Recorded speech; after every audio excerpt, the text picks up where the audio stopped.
Hello, नमस्कार. कसे आहात सगळे? मस्त ना? तर मी सानिका तुमच्या सर्वांचं अगदी मनापासून स्वागत करते नवीन एका व्हिडिओमध्ये. तर आज आहे बुधवार आणि आज भैय्याला आणायचं आहे. भैय्याची गाडी आणायची आज पुजायला आणि भैय्या पण आज येणार आहे. मग त्यासाठी सगळं आज आवराआवर करायचे आणि आज नॉनव्हेजचा बेत आहे आणि मग सगळं आज आवरायचं आहे. तोपर्यंत इकडं सगळं आवरून वगैरे ठेवलं आहे ह्याला.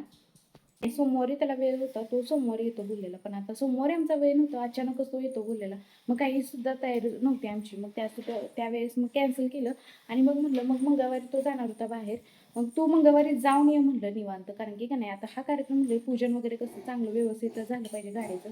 मग त्यामुळे ना त्याला मग सांगितलं तू आपला बुधवारी ये मग डायरेक्ट.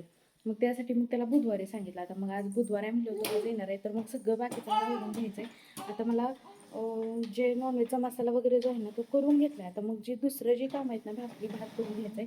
अजून मामाने काही नॉनव्हेज आणलेलं नाही. मग आणल्यावरती परत मग ती तिथून पुढे प्रोसेस चालू करायची. पण तोपर्यंत बाकीचं तरी आवरून घेते.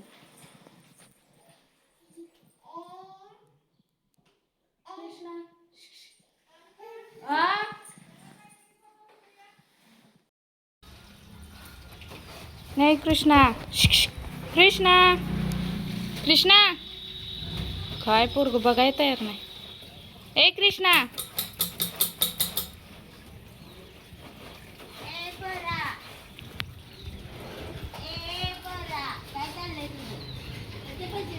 ती लागलेली बाहेर धुणं धुवायला आणि ती म्हणली की त्याला सायकलमध्ये बाहेर ठेव म्हणजे तो शांत बसतो. कारण की त्याला ती सायकल जास्त आवडते आणि तो बाहेर बसला म्हणजे मी आतमध्ये भाकरी वगैरे करून ठेवून, कारण की मला सुद्धा पटपट काम आवरायचं होतं. आता कृष्णाला ठेवलाय बाहेर, माझं निम्मं काम मग तरी आवरले. कारण की आत्ती बोलली की त्या सायकलीत त्याला ठेव म्हणजे काय होईल, तो शांत बसतो. ती सायकल त्याला इतकी आवडते ना, निवांत बसून इकडं तिकडे जाते, त्यामुळे त्याला ती इतकी आवडते विचारू नका. आता म्हटलं ठीक आहे, भाकरी पटकन करून घेते आणि नंतर मग शेवटी भात लावते म्हणजे की नाही माझं पटकन आवरण. तर तुम्ही किती जरी नियोजन चांगलं पद्धतशीर करून ठेवलं असेल की मी असं करणार तसं करणार पटपट कामं होऊन जातील, पण किती जरी कामं ठरवलीत ना तर मध्ये काही ना काहीतरी आडवं येतंच. आता हे पाणी बघा, आता प्यायचं पाणी किती दिवस झालं सुटलेलं नव्हतं, तब्बल 2 आठवडे झालं सुटलेलं नव्हतं. तर 2 आठवडे सुटले नव्हतं तर आजच आलेलं होतं ते पाणी. मग काय परत सगळं टीप वगैरे क्लीन केले, परत तिथली जागा वगैरे सगळी क्लीन केली. जिथं टीप वगैरे ठेवतो ना तर तिथं सगळं जागा वगैरे क्लीन करून पुसून वगैरे घेतो आणि नंतर मग ती टीप वगैरे आत भरून ठेवतो. आणि नंतर मग आज मोटरच लावलेली होती का, तर सगळं जी पातेली वगैरे भरून ठेवतो ना आम्ही कळशी वगैरे, तर ते सगळं रिकामं झालेलं होतं. मग काय सगळं भराभर क्लीन करून मग नंतर त्याच्यामध्ये भरायला घेतलं. आता तुम्ही साईडला बघू शकता किचनवरती की मी तिथं भाकरी करायला घेतलेले होते, तर भाकरीसुद्धा मी तशाच थांबवल्या आहेत आणि नंतर मग मी पाणी भरायला घेतलं. का तर पाणी नंतर कधी सुटेल माहीत नाही, कारण की ना पाण्याचा खूप जास्त प्रॉब्लेम व्हायला लागला आहे. मग का नाही पाणी म्हणजे जेवढं जास्त भरून ठेवाल तेवढं ठीक आहे. आणि त्यात उन्हाळी कामं चालू झाले त्यामुळे तर पाणी हे लागतेच. आणि पिण्याचं पाण्याचं उन्हाळ्याचं काम म्हणजे काय वेगळंच असतं. आणि त्यासाठी ना घरची हरभऱ्याची डाळ आहे, मग हरभऱ्याची डाळ भरडायची वगैरे ते चालू असते. मग त्याच्यासाठी सुद्धा पाणी पाहिजे होतं. तर मग नंतर ठरलं की मोठ्या पातेल्यातसुद्धा पाणी भरून ठेवायचं. आता कृष्णा बाहेर सायकलमध्ये होता, पण माझा जीव काही राहत नव्हता, कारण की सायकलमध्ये बाहेर मोटर लावलेली होती. पण आत्ती होतीच त्याच्यापाशी, कारण की माझ्यापेक्षा जास्त काळजी तर तिलाच होती आणि तिनं तिच्यापाशी साईडला ते थांबलेली होती. म्हणजे हळूहळू काम पण करत होती आणि त्याच्याकडे पण लक्ष होतं, असं चाललेलं होतं. तर असं आमचं नियोजन होतं आजचं. पण भराभर सगळं कामावरून सगळं करायचं होतं, पण त्याच्यासाठी लहान मुलांच्याकडे पण तेवढंच जास्त लक्ष द्यायला लागतं. कधीसुद्धा कामात कामचुकारपणा म्हणजे झाला तरी चालेल, पण लहान मुलांना सगळ्यात जास्त लक्ष द्यावं लागतं. कारण की आपली जरासुद्धा चूक आपल्याला खूप जास्त मोठं म्हणजे त्रास देऊ शकते. नंतर आपल्याला त्रास होऊ नये त्यापेक्षा आपणच सावधगिरीने सगळं केलं पाहिजे. आता माझ्यापेक्षा जास्त तर आत्ती इतकी काळजी घेते कृष्णाची की विचारू नका. आणि कसं होतं आमच्या घरात सगळेजण आले ना तर आम्हाला हे सगळे टिपं भरूनसुद्धा आम्हाला पुरत नाही पाणी, कारण की घरात मेंबरच एवढे जास्त आहेत. आणि आज कसं झालं पाणी तर पाहिजेच होतं, पण त्यानिमित्तानं पाणीसुद्धा सुटलं. आता हा जो माझ्या हातातला जार दिसतो ना तर ते जार आम्ही एक गुजरातमधून घेतलेला होता आणि एक होता देवराष्ट्रामध्ये घेतलेला. तर मग ते दोन्ही पण आम्ही भरून ठेवतो, का तर कधी पाण्याची टंचाई भासायला नको. कारण की आज पाहुणे पण येणार होते, मग पाणी जास्त भरून पण ठेवायचं होतं आणि भविष्यात म्हणजे उद्या परवा ठरवा कधी पाणी येईल नाही येईल माहीत नाही, म्हणून सगळं भरून ठेवायचं होतं. मग त्याच्यासाठीच आमची एवढी जास्त गडबड चाललेली होती बाहेर कृष्णाला बघत बघत आणि आत निम्मं पाण्याकडे लक्ष. म्हणजे दोन्हीकडे पण लक्ष इतकं जास्त द्यावं लागत होतं की दोन्हीसुद्धा इम्पॉर्टंट होतं दोघींसाठी.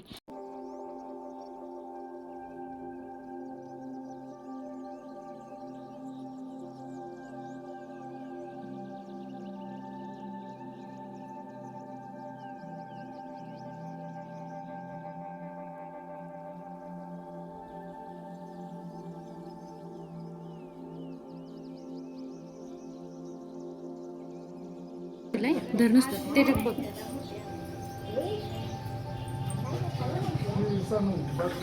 माझी पण पुजायची.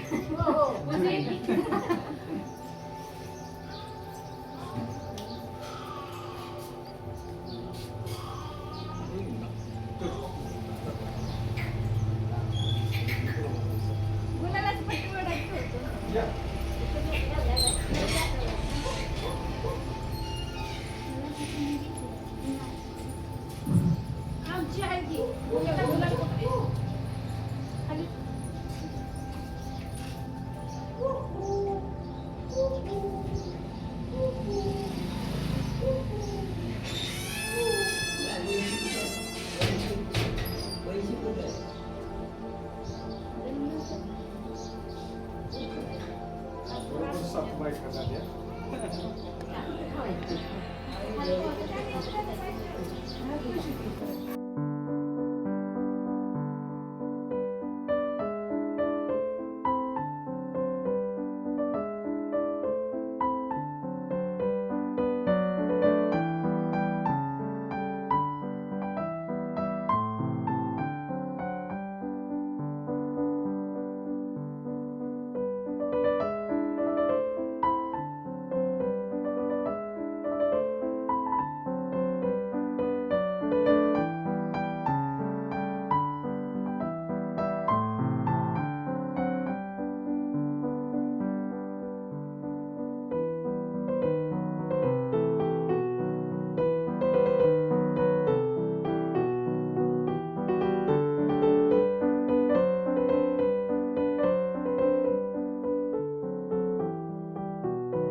हायती रे आप्पा हायती रे आप्पा हायती. येऊ का? हा हा. हे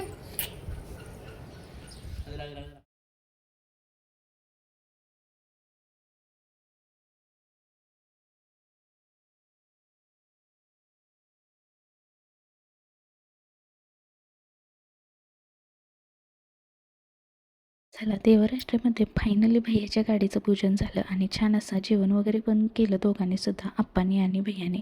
आणि मानपान वगैरे झाला. त्यानंतर मग निघाली त्यांची तयारी स्वारी कुंडलला.